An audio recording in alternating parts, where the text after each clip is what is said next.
Live from our 7 Tasmania studios, your nightly news with Louise Huber begins now. Good evening, everyone. First tonight, Tasmania's COVID-free streak of more than 7 months has ended, with a positive case detected after arriving in Launceston. A man from New South Wales testing positive for the virus in hotel quarantine. Contact tracers are racing to speak with passengers from 3 flights identified as exposure sites. The Premier delivering the news we've been dreading. I've been very clear that we have needed to prepare ourselves for a positive case in Tasmania, and that it was a matter of when, not if. That day today, a man in his 30s arriving from the mainland, bringing the virus with him. On Monday, he boarded a flight from Sydney to Melbourne, then another to Launceston, but wasn't approved to enter the state. Instead, bundled into hotel quarantine, where he was tested on Tuesday. Between being tested and receiving his result, the man departed Tasmania directly from hotel quarantine and returned to New South Wales on the 4th of August, which is where he is now. Though departing hotel quarantine to leave the state is allowed, contact tracers are now scrambling to find everyone the man was in contact with. Those on his flight to Tasmania, as well as a taxi driver and people who visited the airport. They will need to self-isolate. We have mitigation measures in place, people wearing masks and requirements around infection control, specifically designed to deal with the problem of an unknown case moving through those corridors. But the state government not taking any chances, cancelling this Sunday's clash between Collingwood and Hawthorn. Demand for COVID tests is expected to surge in the coming days, with hours extended at Launceston's Wellington Street Clinic and more staff to answer calls to the public health hotline. It's unclear whether the man has the Delta variant of the virus. But on the basis that the man had travelled from New South Wales, there is a high expectation that it would be. But there's one clear message. It does really underline the need to get Tasmanians vaccinated. Elizabeth O'Neill, 7 Tasmania News. Tasmania is slamming its border shut to Victoria tonight, declaring it high risk after new mystery coronavirus cases were detected. Our reporter Elizabeth O'Neill joins us now with the details. Lizzie, how long is the border closure expected to last? Good evening, Louise. Tasmania will close its border to our nearest neighbour for at least the next week. From 8 o'clock tonight, people who've been in that state will not be allowed in Tasmania unless they're a returning resident who hasn't been to an exposure site or an essential traveller. It comes as Victoria enters its 6th lockdown after 8 new cases of the virus were uncovered. Much of the nation's east coast is now locked out of Tasmania, the Premier making a very stern warning to people looking to enter from those areas. You'll be turned around, placed on the next available flight, as our hotel quarantine is now starting to rapidly reach capacity. People who have recently travelled to Victoria are urged to check the list of high-risk hotspots and isolate if they have visited one, Louise. And elected representatives of Tasmania's 29 councils have resoundingly voted to support a review into workplace culture following several resignations of female employees. But the state government is yet to commit to commissioning an independent review into the issue. The newly appointed Mayor of Kingborough knows only too well what it feels like to be bullied at work. I've been subjected to being physically threatened within my workplace by a colleague. That is not acceptable for anyone in any workplace. So too have many others across Tasmania's 29 councils. When it gets personal, when it's focused on people's attributes, their gender, their looks, their cultural background, this is where it's not acceptable. After several high-profile resignations of female employees in recent years, the Local Government Association conducted a survey of its elected members, which found 60% had experienced workplace bullying and harassment and were not sure of their legal protections. In some ways, elected members don't really have anyone to go to help them with that sort of support, and that's unusual. Most workplaces, if that is something that's happening, you've got someone that you can go to and it's very clear what action you can take. If you do not feel safe, it's an barrier to engaging in a workplace. Today, members at the local government summit voted in favour of requesting a review into workplace culture. The Local Government Association will now ask the state government to commission the independent review, but the minister responsible is remaining tight-lipped on whether he'll support it. Our first priority is to ensure that every council is able to meet its responsibilities to provide a safe workplace. But some say it is vital ahead of next year's local government elections. People aren't going to put their hands up and say, I want to be on my local council, if they don't feel like they're going to be working in a safe environment. Ainsley Kosh, 7 Tasmania News. A man has faced court accused of lighting a large fire in Fingal in 2019. Robert Peter Mathewson is alleged to have started 3 fires within a month. Jason Cook, who lived with Mr Mathewson at a remote Mangana property, took the stand, claiming he drove his son and the accused off the site at the time of the fire. He said his car was surrounded by a firestorm and the windows were so hot they couldn't touch them. The trial continues in the Launceston Supreme Court. The state government has revealed its expenditure across the Antarctic and Southern Ocean sector has increased for the 2019-2020 financial year. The overall spend is sticking here in the Tasmanian economy. They have to charter aeroplanes from outside and buy other specialist equipment, but Tasmania is able to capture more and more of that spend, and it's a bigger and bigger component of our economy. It comes as more Tasmanian businesses benefit from the demand for Antarctic supplies, with William Adams supplying 6 new tractors to Russia for their Antarctic exploration. It's certainly growing, and a lot of other countries are certainly looking at this type of machinery to work in Antarctica. The state government says the investment has brought $159 million to the local economy. Tasmanians are being urged to have their say about the safety of the Huon Highway between Kingston and Southport as part of the Tasmanian Government's corridor study. It follows a survey by RACT which found many Tasmanians don't feel the safety of the Huon Highway is up to scratch. We know from, for example, from Geeveston down to Southport, there are 2/3 of that road has no shoulders and no external line marking. There's an increase of traffic. We've got industry down there, but we've also got a lot of tourism coming. The consultation period is open for another fortnight.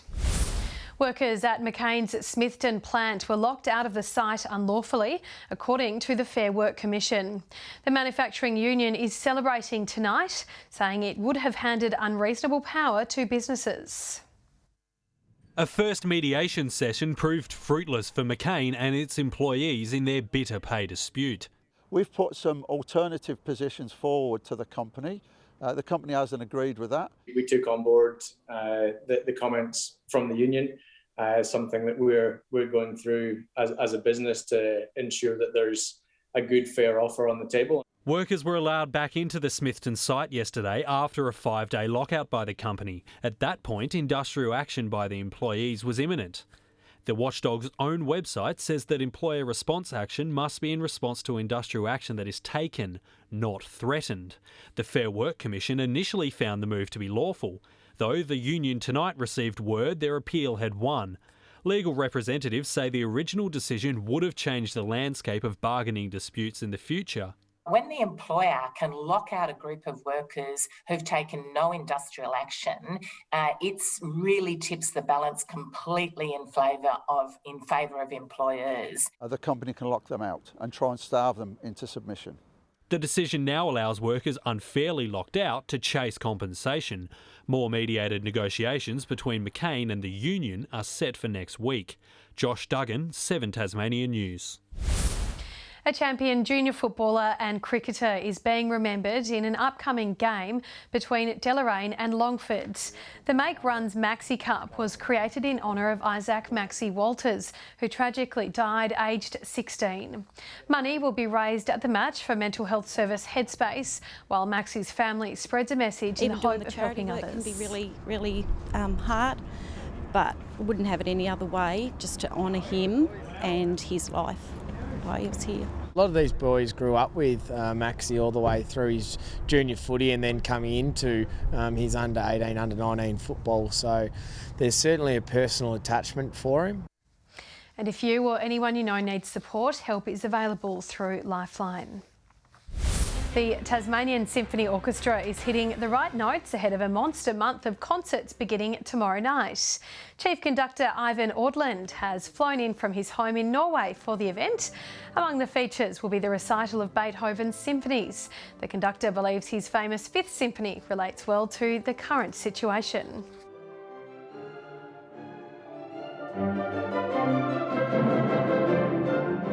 So it's this journey from struggles to victory, and maybe that is a beautiful piece just now. Tickets are available online and through the box office. Upgraded fishing facilities are on the way for the state's best fishing spots. $100,000 will be available to community organisations to fund sea fishing infrastructure.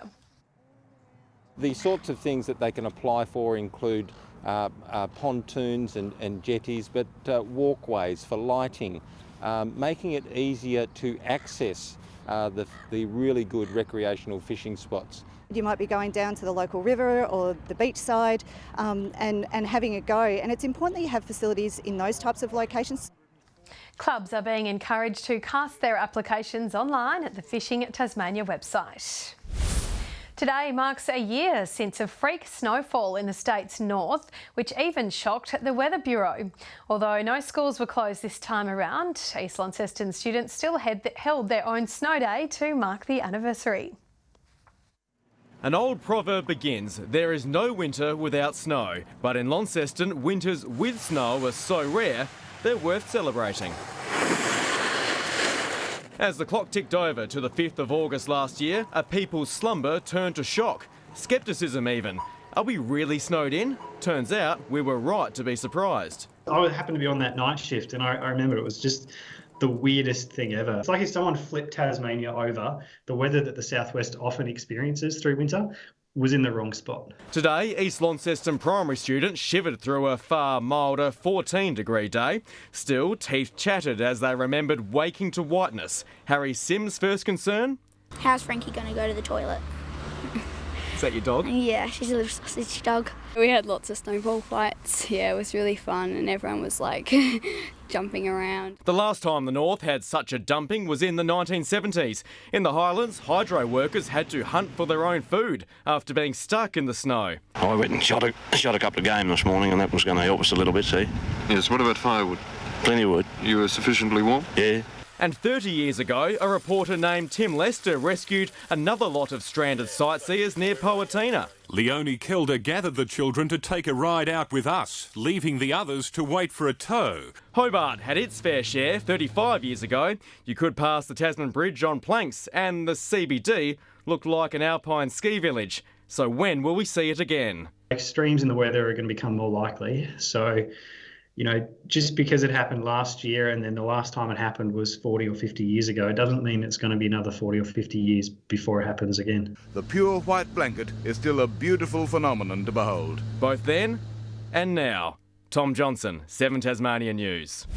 In the TSL, Glenorchy's coach isn't worried about an upcoming review into the club. The Magpies face a tough test against Launceston this week. Paul Kennedy says he and the club are in discussions about next year. I'm a part of everything that's going on. There's no surprises for me, but it's not my spot to make announcements on their behalf. Meanwhile, Clarence's outgoing coach is keen to continue playing at the Roos, but says his successor will have the final say. Ultimately, whoever that candidate is, or he or she is, has got to tick that off. Clarence faces the Tigers on Saturday at Blunston. And Eddie Ockenden headlines the Tasmanian Tigers for this year's Hockey 1 season, with the 20-person squads for the men's and women's competitions released today. However, the looming threat of COVID-19 may force changes to the season before a ball is even struck. He's just hours away from possibly winning an Olympic gold medal, but Eddie Ockenden's homecoming has the Tassie Tigers just as excited. It's amazing for Tasmanian hockey to have. It's amazing for a club to have, and as a coach, you know, you couldn't have a better person within the group. Very honoured, and it's good to be able to learn off someone like Eddie Ockenden. He and fellow Kookaburra Josh Belts headline this year's team. The opportunity for him just to play the state hockey is great for him. He's really keen. OHA's Sarah McCambridge will lead the women's, but former hockey root Amelia Spence is out due to injury. The captain believes their locally based squad could be an advantage. Perhaps an area that will benefit us heading into the Hockey 1 tournament as opposed to the other states with national players that aren't always there. But COVID remains their greatest obstacle. I think there are a lot of plans in place to be able to make it happen if worst case scenario happens. In netball, Corona and Kingston will play for more than 4 points this weekend, also vying for the Stay Chatty Shield. I'm super proud to be part of a club that is able to do the Speak Up Stay Chatty rounds. Having a round like this, although it's important the whole year to talk about mental health, this year really highlights it. This round really highlights it. Ending their losing streak also high on Corona's agenda. We came really close to Devon last time that we played them, and I don't see why we can't have a go at Kingston this week. John Hunt, 7 Tasmanian News. And Louise, along with the Collingwood game, the NBL 1 is off as well, so it's all local sport this weekend. Good evening. Hobart 13 degrees today. Launceston, Burnie and Devonport all recording 14, which was one shy of the top. St Helens, Friendly Beaches and Bushy Park all on 15. The Bass Strait Islands 14 degrees. Lowhead, Grove and Strawn 13 today and Lyawini 7. A westerly stream brought the mountain waves to the cloud and a light shower to the west of Tasmania. Top fall being 11 millimetres at Lake Margaret today. Cloud extends over the southeastern states and parts of South Australia. However, most of the country found sunny skies today. Tomorrow the high slowly drifts eastwards, continuing the stable weather over the mainland. A cold front passes to our south with the next back over the Indian Ocean. Winds blowing in from the west again at 20 to 30 knots and as strong as 30 to 40 knots over southern waters. Not abating until the early evening either. Swells to 6 metres. Gale warning from Tasman Island to Low Rocky Point, a strong wind warning for the inland lakes and all remaining coastal waters apart from the upper east coast. Hobart a possible shower, 9 overnight, 14 the top tomorrow, 13 for Huonville with a shower or two, cloudy for Campania, 14 the maximum. Launceston looking for 15 degrees, a cloudy day, Devonport the same and 14 the top for Georgetown. Bit of wind blowing in later there as well, cloudy for Burnie and 15, 13 the top for Strawn, showers, Wynyard cloudy and 14 degrees. 15 for St Helens, cloudy for Swansea, 15, 13 the top for Port Arthur, a possible shower with the wind blowing in the southwest. On Saturday, showers extending statewide by late in the day, snow to 700 metres, winds shifting cold to southwesterly. Fine with widespread frost on Sunday until a shower develops over the north during the afternoon, and on Monday fine apart from a shower over the north and west. Sunny in Perth, 22 the top there, a shower and 15 for Adelaide. Same for Melbourne, sunny and low 20s in Sydney and Brisbane, sunny and low 30s in Darwin. And here are the current conditions. A big night tonight, hopefully a gold in the hockey, and I've heard the Italian soccer team are favourites for the diving events. That's what you've heard, Louise? Well, that's what I've heard, Murph. If you have heard it, I have too. That's all your news for now. I'll see you later on with updates. Thanks for joining us. Good night.